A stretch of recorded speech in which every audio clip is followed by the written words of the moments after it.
Nouveau numéro de votre émission Débat Angle de vue, consacré au décryptage de l'actualité sur le continent. Près d'une centaine de morts, 87 selon les chiffres officiels. Le bilan est celui de la nouvelle escalade de la violence ayant secoué week-end écoulé la capitale burundaise Bujumbura. Sont indexés des insurgés qui auraient attaqué 3 camps militaires. Très vite, une manifestation de soutien au régime est organisée pour saluer la bravoure de l'armée qui a su mettre, dit-on, en déroute l'ennemi. En face, une autre frange de la population inconsolable, celle-là décrit de véritables scènes d'exécution extrajudiciaires et vous, le gouvernement, aux gémonies.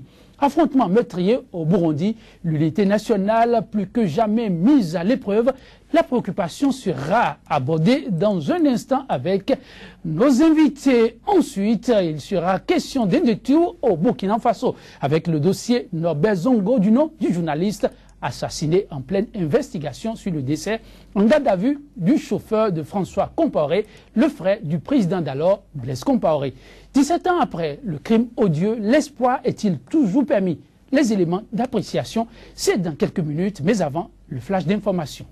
En Centrafrique, les opérations de vote pour le référendum constitutionnel ont été exceptionnellement reprises ce lundi dans le quartier musulman du PK5 à Bangui, où le scrutin a été perturbé dimanche par des tirs à l'arme lourde qui ont fait 5 morts. Un imposant dispositif militaire a été mis en place aux abords du bureau de vote de l'école Bayadombia, visé par des tirs de mitrailleuses et de lance-roquettes.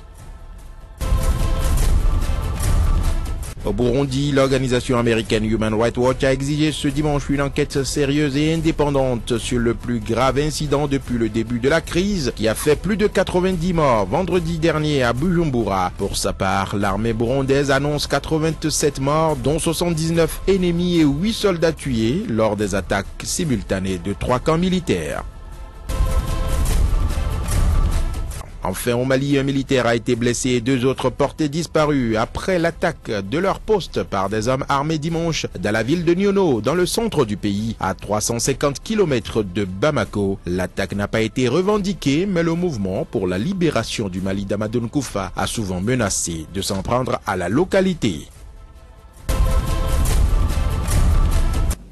87 morts, 79 rebelles et 8 membres des forces de sécurité. Ce bilan dressé par le porte-parole de l'armée burundaise, le colonel Gaspard Baratuza, au sujet des affrontements du week-end écoulé au Burundi, est le plus lourd enregistré par le pays depuis les mouvements de protestation au 3e mandat de Pierre Nkurunziza. Le canage a montré un pays divisés contre lui-même, les uns saluant le triomphe d'une armée républicaine, les autres remontés contre un gouvernement qualifié de tous les noms d'oiseaux.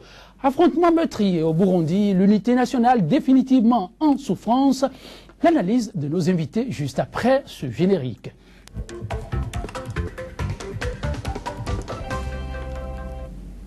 À mes côtés, pour ce nouveau numéro de votre émission Débat Angle de vue, 2 invités. Dr Guillaume Moumouni, politologue, enseignant et adjoint au chef du département des sciences politiques à l'université d'Abomey-Calavi au Bénin. Dr Guillaume Moumouni, bonjour. Bonjour monsieur. Et merci de répondre à notre invitation. Je vous en prie.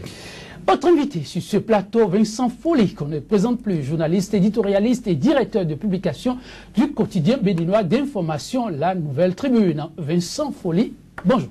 Bonjour Joël, bonjour à tous. Des camps militaires attaqués, juste là, aucune revendication. Les autorités prétendent avoir abattu des assaillants et arrêté quelques-uns. Les populations crient, elles, au massacre. Les autres saluent la bravoure de l'armée. Quelle explication Guillaume Moumouni donnait au spectacle affreux observé ce week-end?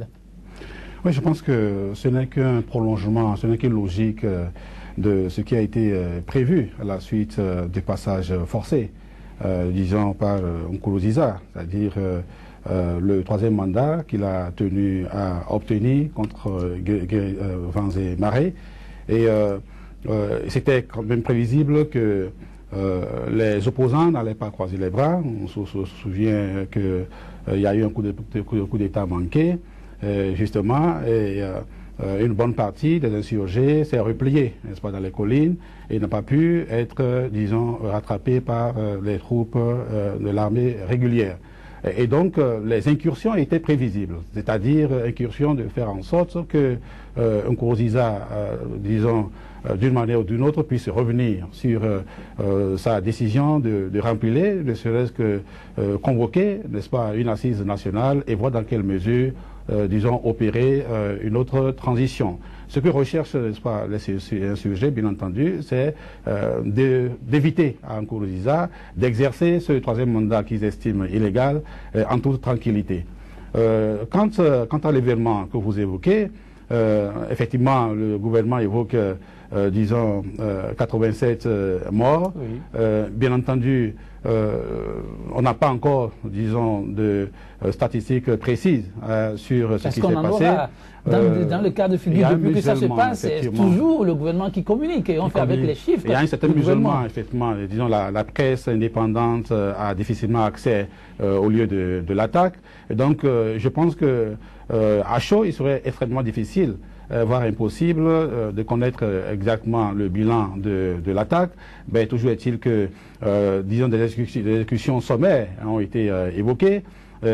Pendant que le gouvernement déploie seulement 7 tués au sein, disons, de l'armée régulière, c'était estimé que le bilan, disons, du côté de l'armée régulière est beaucoup plus lourd que cela, qu'on peut présenter. Ensuite, le gouvernement aurait, disons, profité de l'attaque pour régler quelques comptes au sein de l'opposition.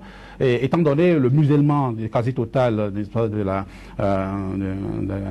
médias en général et l'encadrement sociétal par le pouvoir de Nkurunziza, il est effectivement difficile d'avoir accès, disons, à des chiffres de première main, sauf a posteriori, un peu dans le temps, qu'on peut, disons, savoir exactement ce qui s'est passé. Vincent Folli, vous avez suivi également des attaques répétées, cette fois-ci encore.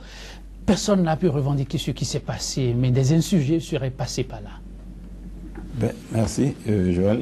J'ai l'honneur d'être en présence d'un éminent politologue. Nous autres journalistes, nous sommes des historiens du présent. Nous essayons, autant que faire se peut, de prendre un peu de leur manière de travailler et de l'adapter à la situation. Mais nous sommes dans l'instant présent et certainement mon analyse sera frappée. Nous complétons.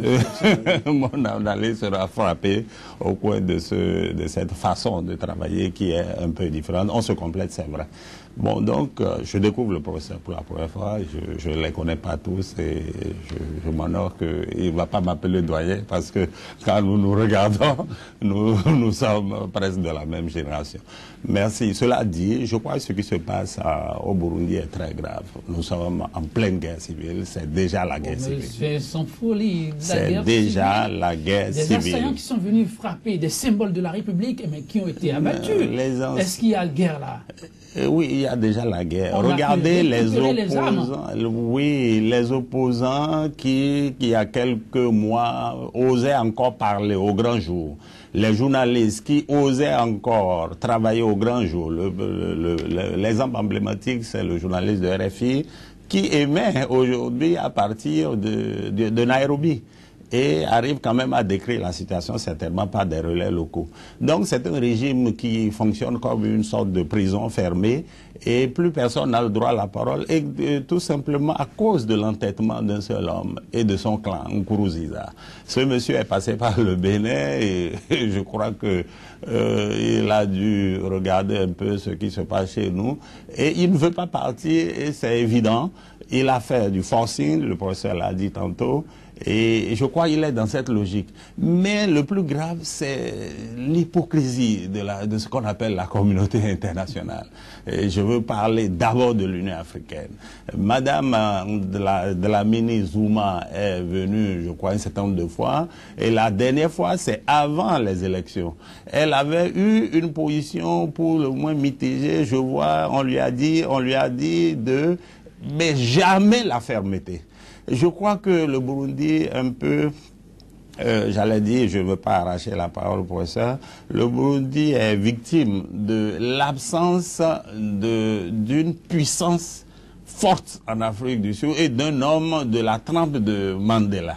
Je crois que les accords d'Arusha dont on parle ont été faits sous l'égide de cet homme, qui était vieillissant bien sûr, mais l'aura que ce monsieur avait quelque chose qui avait obligé un peu les acteurs à se retrouver. Aujourd'hui, il n'y a plus personne. Zuma, après l'expérience malheureuse en Centrafrique, avec ces troupes qui ont dû battre en retraite rapidement, après cette expérience, n'a plus la route, mais il est tellement occupé par les problèmes nationaux que regardez, oui. On a constaté que pour les consultations Union européenne, Burundi, au départ, le gouvernement a boudé, mais a fini par aller.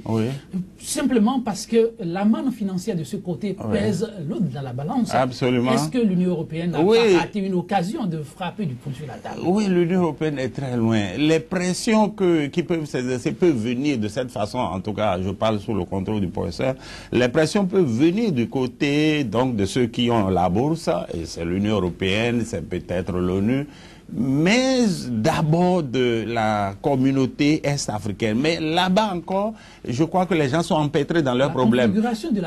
Justement, la configuration de cette communauté est-africaine. Oui, le médiateur a titré après la récusation de Batili Abdoulaye, si je peux me rappeler. Le médiateur, c'est le ministre ougandais des Affaires étrangères. Et il a tenté cette médiation jusqu'à la veille des élections, puis on les a laissés tranquilles. Il y a une sorte d'hypocrisie de la communauté internationale, surtout l'Union africaine, qui fait que, bon, on reconnaît que ce qu'il fait n'est pas bon, mais on dirait que tout le monde veut voir le peuple, bon, régler ses problèmes. Bon. Et là, je ne dirais pas que le Burundi et le Burkina, c'est deux pays différents, mais c'est deux pays différents, tout le monde le sait. Mais ce qui est arrivé là, c'est pas la volonté au Burkina, c'est pas la volonté du peuple. Je crois qu'il y a quelque chose au Burundi qui manque et qui fait qu'ils ne peuvent pas faire comme les Burkinabés. Et je crois qu'il y a une maturité, ou alors le régime est si fort qu'elle n'arrive pas à trouver en face quelque chose qui puisse lui faire un bon répondant, si vous voulez. Alors, Guillaume Boumouni, vous y voyez aussi une certaine incapacité ou une hypocrisie de la communauté internationale à couper la poire en deux? Est-ce qu'il faut parler d'hypocrisie ou incapacité? Je pense que le contexte dans lequel Nkurunziza a effectivement opéré ce passage en force était un contexte, disons, dans une certaine mesure, mi-figue, mi-raisin. Si nous retournons, disons, aux conditions évoquées par les révisionnistes, effectivement, il y avait de quoi, disons, forcer une certaine perplexité. Au sein des observateurs d'une part et au sein de la classe politique d'autre part. Ne parlons pas de la communauté internationale dans son ensemble, c'est-à-dire ces deux articles qui relaient, l'article 96 et les dispositions particulières en leurs articles 302, qui, dans une certaine mesure, je n'ose pas, disons, confirmer ce choix regrettable, mais qui ont servi, disons, de ferment à ce passage en force. L'article 96 dit quoi? Que le président de la République est élu au suffrage universel pour un mandat de 5 ans renouvelable une fois. Mais l'article 302, disons, contenu dans la section des conditions particulières, dispose que pour la période transitoire, que le président est élu, disons, par une assemblée réunissant l'Assemblée nationale et le Congrès à une majorité des 2 tiers. Donc, ce mandat courant de 2005 à 2010 est un mandat, disons, qui a été conféré par, disons, l'Assemblée nationale et le Sénat, en Congrès. Nkurunziza estime que le président n'est élu que par suffrage universel et qu'à partir du moment où il n'a pas été élu par suffrage universel, ce mandat transitoire ne compte pas au titre du nombre de mandats. Mais Guillaume Mouni, à la lueur vont les choses. Est-ce qu'il faut encore faire ce débat ou bien aller au plus tôt autour d'une table de négociation? Oui, effectivement. Donc la perplexité résidait à ce niveau. Est-ce que, d'une manière ou d'une autre, ce passage a été conçu comme un passage légal ou légitime? La légalité, effectivement, il y a une certaine, disons, perplexité à ce niveau, mais la légitimité peut-être pas. Puisque la majorité, effectivement, comme l'a dit M. Folli, des Burundais n'étaient pas en faveur, disons, d'un 3e mandat. À titre d'exemple, il y a un sondage par Afrobaromètre qui avait été fait en 2014 qui nettement a dégagé 62% des Burundais se prononçant contre le renouvellement. Et ça, disons, c'était un an après un autre sondage qui, disons, disposait de la moitié, 51%. Donc, un an plus tôt, 51%, et l'année dernière, donc 62%. Donc, il y a une montée de plus en plus croissante d'opposition à, disons, un renouvellement du mandat pour le président.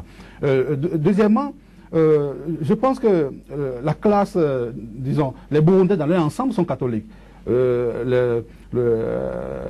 Disons, l'Église, dans son entièreté, s'est prononcée contre. Les Burundais sont soit 60% catholiques.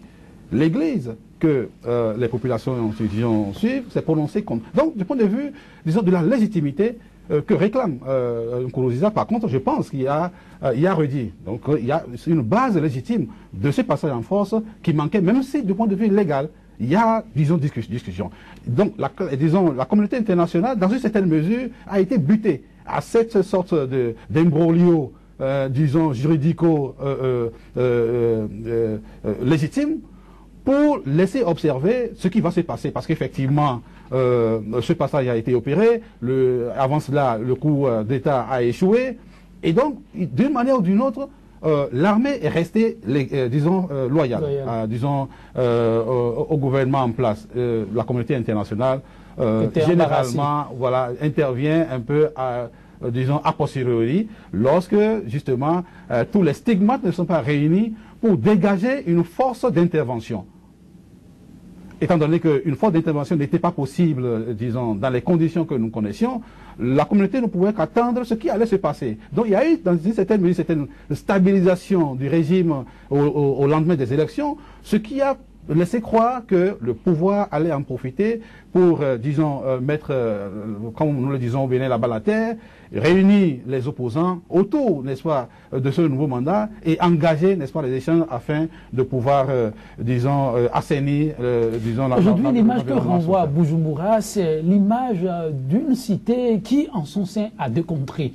On a d'un côté des populations qui sont en phase avec ce qui se passe et qui sont prêts à porter au pilori un pouvoir. De l'autre, il y en a qui sont vraiment très remontés, qui ne se retrouvent pas dans ce qui se passe à cette allure-là. Est-ce qu'il n'y a pas déjà, avec ce silence de la communauté internationale ou ces petits calculs qu'on fait à longueur de journée, est-ce qu'il n'y a pas déjà non-assistance à personne en danger? Je voudrais revenir à la qualification de M. Fouli, disons, au titre de guerre civile déjà engagée. Je n'ose pas emprunter ce mot-là. Pas, disons, encore le dire, même s'il y a les stigmates, n'est-ce pas? Il y a les stigmates pouvant, si elles ne sont véritablement traitées efficacement, conduire, hein, disons, à cette issue qui serait regrettable. Donc, pour revenir à votre question, non-assistance à personne en danger, c'est peut-être un peu trop fort. Dans la mesure où, il ne faut pas l'oublier, il y a des enjeux géostratégiques liés justement à, disons, au conflit on n'a pas encore suffisamment tué de gens au Burundi. Il faut encore continuer. Là, on pourra constater l'urgence. L'urgence, oui. Il serait de constater qu'il y a urgence. Vous allez peut-être vous en rendre compte que dans tous les forats, disons, les discours qui se prononcent, c'est pour signifier, pour signifier la gravité de la situation, pour signifier l'urgence des actions. Mais vous savez que la communauté internationale ne fonctionne pas, disons, comme, disons, du point de vue de l'ordre interne, où, mettons, l'autorité centrale prend une décision et s'assure que cela est exécuté. La communauté internationale, si communauté il y a, c'est un agrégat, n'est-ce pas, d'intérêt. Si communauté il y a, si communauté il y a. Vous en doutez? Communauté internationale, vous n'y croyez pas? C'est un concept. C'est un concept, mais dans les faits, disons, ça laisse un peu plutôt optimiste par rapport, disons, à la vie, mettons, des 194 États ou plus, d'ensemble de traitement, n'est-ce pas, des phénomènes internationaux, des problèmes internationaux, suivant une volonté commune. C'est beaucoup plus, comme le dirait peut-être l'autre, une profession de foi. La communauté ne s'entend que du point de vue, disons, du vivre ensemble, de la conjugaison des intérêts, mais du point de vue opérationnel, on réalise que c'est pas toujours le cas, parce que c'est, comme je l'ai dit, un agrégat, n'est-ce pas, d'intérêts, un agrégat de motivation, et donc un agrégat, disons, d'intention. De résoudre ou de ne pas résoudre. À un moment donné, vous savez, la proximité du Rwanda est un enjeu majeur, la proximité du Congo démocratique est un enjeu majeur, et par rapport justement à la stabilisation du Burundi. Qui veut stabiliser le Burundi ne peut pas, disons, sous-estimer ou, disons, mettre sous-jacent les éléments géostratégiques liés, n'est-ce pas, à la République démocratique du Congo et au Rwanda, bien entendu. Et donc, ce qui fait que, généralement, dans ce genre de situation, il y a à tes moments. Mais pendant ce temps, le crime est perpétré au quotidien. Oui, malheureusement. Malheureusement, parce que, c'est vrai, M. Folli l'a signifié, l'absence d'implication véritablement engagée de l'Afrique du Sud, parce qu'effectivement, les déboires disons essuyés en Centrafrique ont laissé des traces, parce qu'effectivement, la communauté sud-africaine était très remontée contre le régime, disons, de Jacob Zuma. Mais alors, l'IGAD ne peut pas servir, n'est-ce pas, au contraire de la CEDEAO qui dispose, n'est-ce pas, d'un mécanisme de résolution à l'interne, qui dispose peut-être, comme on l'a vu dans le cas de l'ECOMOG, etc., disons ne serait-ce que d'un appareil d'intervention, même si dans beaucoup de cas, cet appareil n'est pas immédiatement opérationnel. Mais cet instrument, disons ce mécanisme avancé d'intervention rapide, d'intervention pour, disons, aider à résoudre les problèmes en entendant l'implication de la communauté internationale n'existe pas véritablement. Donc il faut continuer à prendre un peu notre mal en patience. Pour tous ceux-là qui ont un pincement au cœur ou de la douleur, de l'amertume à la limite, pour le Burundi, il va falloir attendre encore un tout petit peu. Je pense que la dynamique, je crains qu'elle doit forcément venir de l'intérieur. De l'intérieur. De l'intérieur. Cette dynamique qui a permis que d'autres régimes qui n'ont pas été souhaités aient été renversés. Je crains que c'est beaucoup plus de cette dynamique intérieure dont il s'agit ici plutôt que... Burundais. Voilà. Un clin d'œil, Vincent Folli, donc aux Burundais eux-mêmes. On se rappelle quand même que l'ONU a tenu une grande assise et a appelé à l'envoi du casque bleu au Burundi, mais par la suite s'est rébiffé simplement parce que, dit-on, il n'y a pas de conflit armé ouvert. Aujourd'hui, c'est les États-Unis qui demandent aux compatriotes de quitter le plus rapidement possible le Burundi. Oui, ça commence comme ça. Toujours, les États-Unis sont toujours les pays. Après, ils viennent. Il n'y a pas de conflit armé. Pourquoi demander aux compatriotes de quitter? Ils savent que la situation est difficile pour leurs compatriotes et leur problème, c'est de sauver la vie de ceux des Américains qui vivent. Cela dit, je vais revenir sur ce que le professeur a dit et j'ai constaté qu'il parle plus que le docteur. Il parle plus longtemps que moi. Les enseignants sont on connaît les enseignants. Mais je voudrais placer mon mot pour dire que je crois que c'est la question du troisième mandat qui est, comment on appelle, la question essentielle au Burundi. C'est ça qui est à la base de tout ce qui se passe. Et je veux rappeler au professeur que ça n'a pas commencé seulement avec cette tentative de réviser le test et de voir quel est le test qui va être appliqué, l'article qui va être appliqué. Mais Nkurunziza avait au début commencé par chercher à réviser la loi fondamentale. Quand il a vu que le mandat allait finir, je me souviens qu'il y a eu une tentative de révision qui s'est butée à une majorité plus 1, c'est-à-dire une seule personne a voté contre et ça a capoté. Sinon, on n'en serait pas encore là parce que, effectivement, l'opposition s'est regroupée et une seule personne a pu faire capoter le vote parce que Nkurunziza voulait déjà faire ce passage, mais il a compris qu'il a fait les deux. C'est par la suite qu'il a commencé à évoquer l'affaire d'Arusha, l'accord qui permettait, qui a permis à l'Assemblée de le faire élire au suffrage indirect. Il a dit, ah non, ça ne compte pas comme mandat, c'est le suffrage direct là, qui est le véritable mandat, que c'est maintenant que je commence mon second mandat. Aujourd'hui, on continue de tuer. On continue de tuer. On continue de tuer. Moi, je continue de dire, et contrairement à ce qu'a dit le professeur et docteur Moumouni, il y a l'hypocrisie de la communauté internationale. C'est comme si la communauté internationale attendait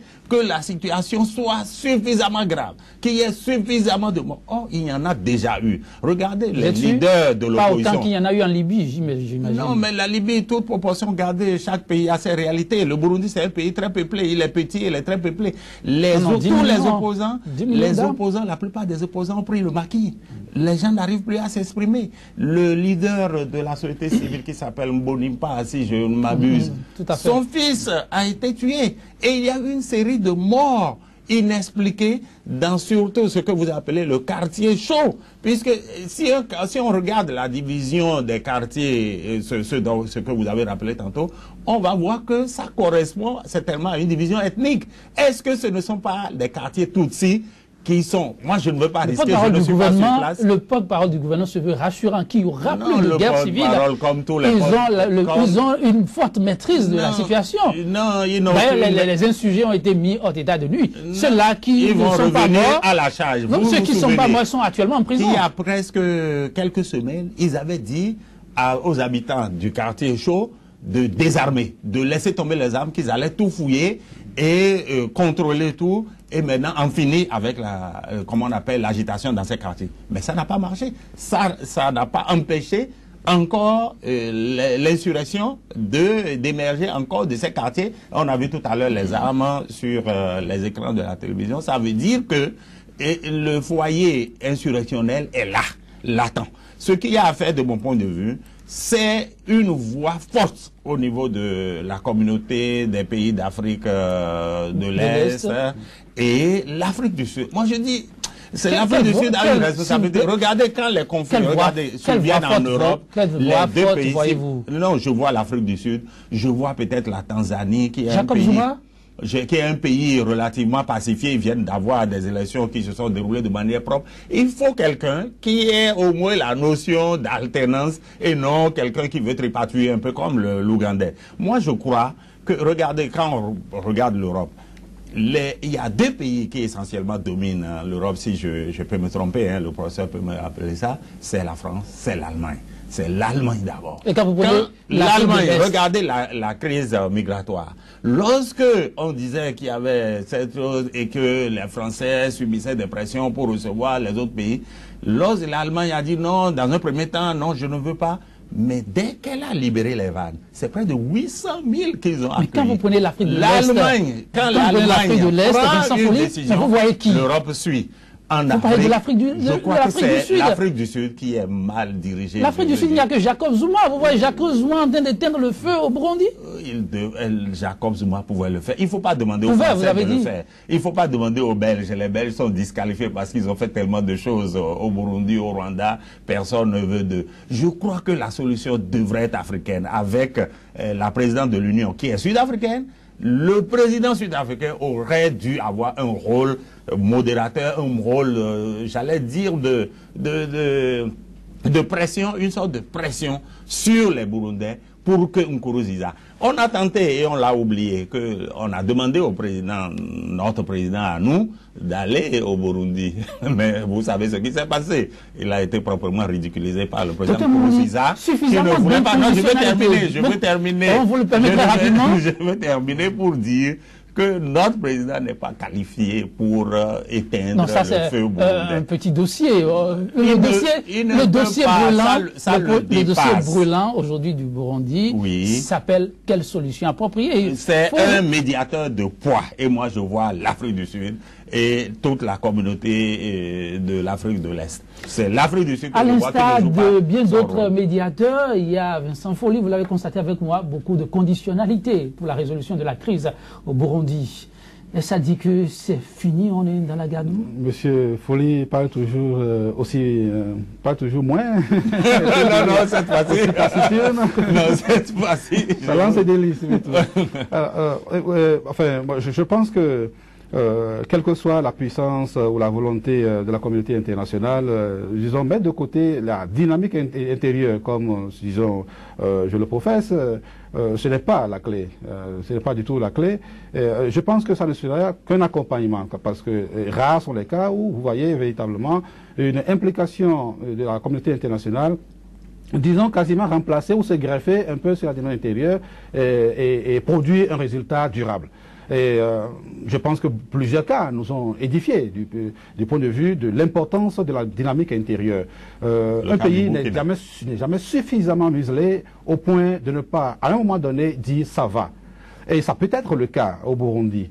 le coup d'État a échoué, parce que justement, les conditions, le contexte dans lequel cela s'est opéré a manqué une base de légitimité qui puisse permettre, n'est-ce pas, à la population de suivre. Absolument. Mais aujourd'hui, je pense que nous acheminons tout droit un peu vers des dérives que nous pensons assez graves pour la paix et la quiétude, disons, des Burundais, et la solution pour pouvoir obtenir l'accompagnement, n'est-ce pas, de la communauté, disons, externe, et à commencer peut-être, comme vous insistez sur la solution africaine, c'est la dynamique intérieure. Ça reste la dynamique intérieure. Oui, mais à l'intérieur, tout est bétonné. Je dis qu'aucun État n'est suffisamment muselé au point de ne pas pouvoir se faire, disons, renverser lorsque la situation à un moment donné est insupportable par les populations. Ah, je vous souhaite, professeur, je vous souhaite pas de vivre au Burundi actuellement. Le Burkina a donné, disons, l'exemple le plus patent. Absolument. Pendant longtemps, on a pensé les Burkinabés, disons,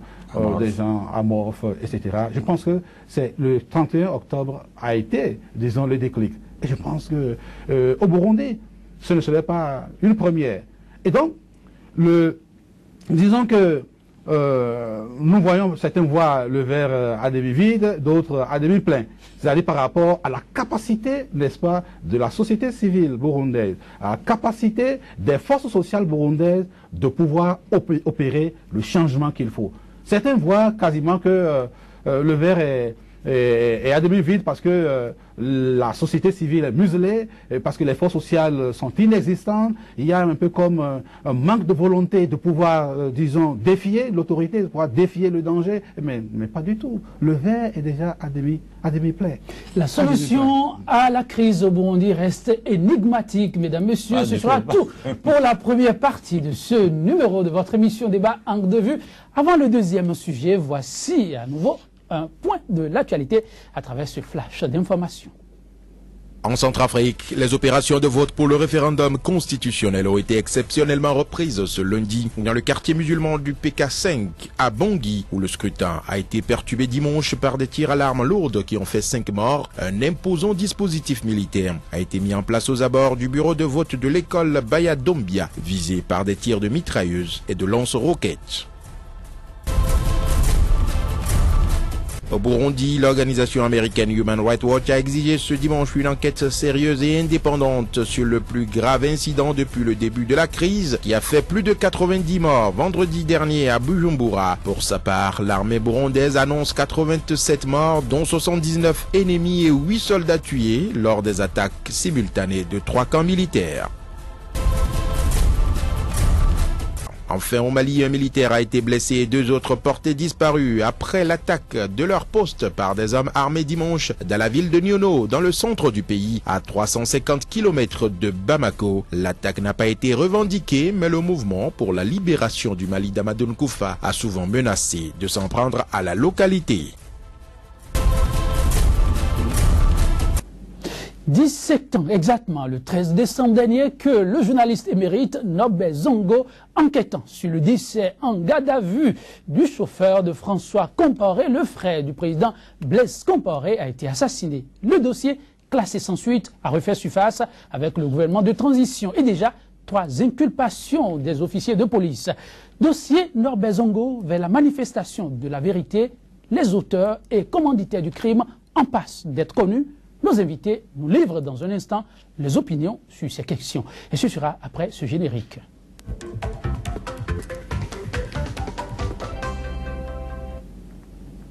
Vincent Folly, 3 militaires inculpés dans l'affaire Norbert Zongo. Un nouvel espoir de justice pour le journaliste assassiné. Oui, l'espoir est là parce que par le passé, rien n'avait été fait. On a abouti à des non-lieux plusieurs fois.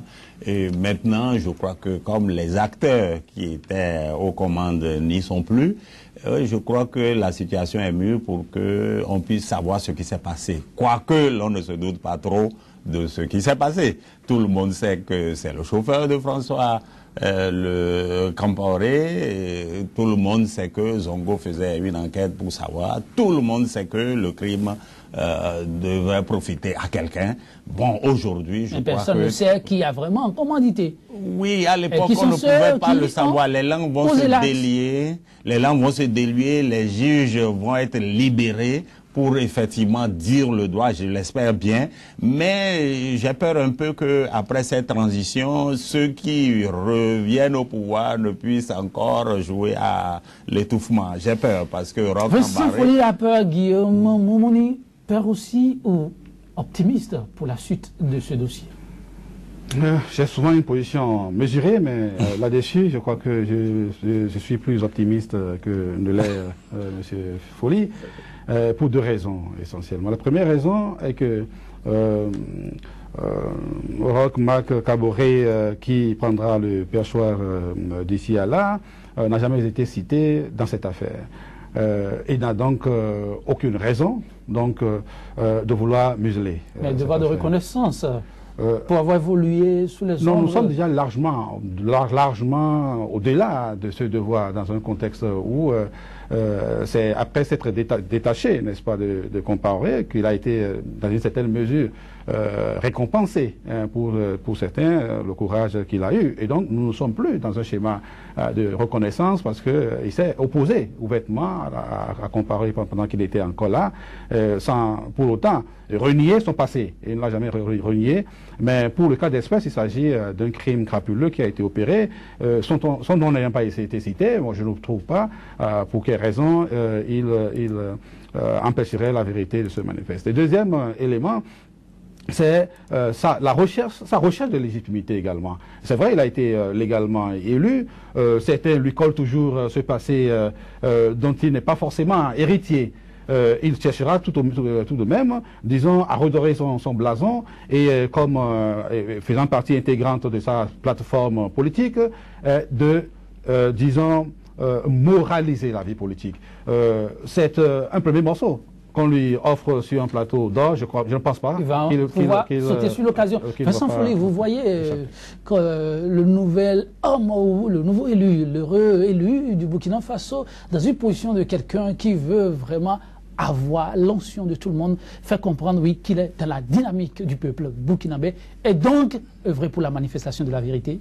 Oui, c'est cette dynamique, cette nouvelle dynamique qui va certainement le forcer à ne pas faire un retour en arrière. Je veux faire remarquer au professeur, et je crois qu'il le sait, que Marc Kaboré a fait toute sa carrière, Roch Kaboré, Christian Kaboré a fait toute sa carrière au sein du CDP. Il a été l'un des acteurs du CDP. Et il a certainement, son nom n'est pas cité. Donc vous voulez insinuer que... Non, je veux simplement dire, et à la suite du professeur, qu'il y a une dynamique maintenant. Le peuple burkinabé a montré qu'il ne veut plus de retour en arrière, ne veut plus de retour à l'impunité. Il veut que les choses soient mises au grand jour, ce qui a été mal fait soit vraiment éclairci. Mais je dis, il y aura, et c'est mon côté un peu dubitatif, et ça c'est mon métier qui me demande d'avoir cette petite distance envers les politiques. Quand ils viennent, ils sont pleins d'intentions, ben, quand ils s'installent, on voit les pesanteurs, les amitiés d'avant, comment il pourra s'en départir. Il faut faire en sorte que le peuple reste toujours vigilant. Moi, j'ai été surpris par les résultats des élections. Je pensais que les choses n'iraient pas dans le sens de faire placer à la tête du pays quelqu'un qui a été si... Ça s'est déjà fait, aujourd'hui il faut avancer. Dans ce dossier, il faut constater qu'une fois encore, ce sont des officiers de l'RSP qui ont été encore indécés. C'est sûr que... Mais ils étaient au cœur du pouvoir et je ne suis pas étonné. Déjà à l'époque... C'est pour la grande sécurité, la sécurité républicaine. Mais mêlée à des affaires aussi macabres. Non, mais la sécurité du chef de l'État, il y a tout et rien. Il y a aussi l'assassinat. Il y a tout. Non, déjà à l'époque, on avait accusé des membres de la sécurité présidentielle. Mais ils ont été tour à tour, comment on peut dire, exonérés, on les a fait sortir de prison. Mais aujourd'hui, comme ils ne sont plus aux commandes et comme l'appareil d'État n'est plus en leur faveur, je suis sûr qu'il y a une dynamique qui va forcer. Et qui va se poursuivre. Mais, docteur Moumouni, vous suivez le mouvement. Aujourd'hui, le peuple burkinabé se bat, les hommes politiques avec, pour éloigner les officiers de police de la politique. Quelle appréciation en faites-vous très rapidement? Avant cela, je voudrais, disons, revenir... disons, en quelques secondes. Oui. C'est pas parce que, justement, le nouveau président jouera son retour, disons que forcément le commanditaire serait connu. Ça, je pense qu'il faut pas faire d'amalgame à ce niveau. Il reste que les 3 inculpés puissent aller jusqu'au bout et dire qui sont les commanditaires. Je pense que le commanditaire véritable, là, disons, on n'en est pas encore là et ce n'est pas toujours évident. L'armée chassée de la politique, l'armée chassée de la politique, je pense que cela va de soi parce que nous ici à la conférence nationale, nous l'avons, disons, affirmé très clairement et cela nous a permis effectivement d'avoir une armée républicaine. C'est la seule condition à laquelle vous pouvez avoir une armée républicaine qui puisse se mettre au service de toute la nation et non au service d'un président et au service, disons, de la personne du président. Une décision saluée aussi par Vincent Folly? Oui, mais je reste toujours dubitatif parce que ce qui vient de remplacer la RSP, quand je vois la texture telle qu'ils ont dit, ils ont que c'est un autre groupement qui va se faire. Moi, je ne sais pas si le chef de l'État a besoin d'un contingent de près de 1000 hommes. Le doute, ça participe également à la vie. C'est le dynamique du mouvement. Chers invités, bien aimables à vous pour votre participation à cette émission débat. Vous l'avez compris lentement, mais sûrement, les rideaux se referment avec cette citation de Hippolyte de Libri. Il n'est rien de plus beau que la justice, rien de plus aimable que la vérité. Cependant, c'est ce qui reçoit des hommes le plus d'outrage. Votre accompagnement est important pour que la justice soit libre et équitable. Que vous dire, mesdames, messieurs? Merci pour l'attention et à très bientôt sur SICA.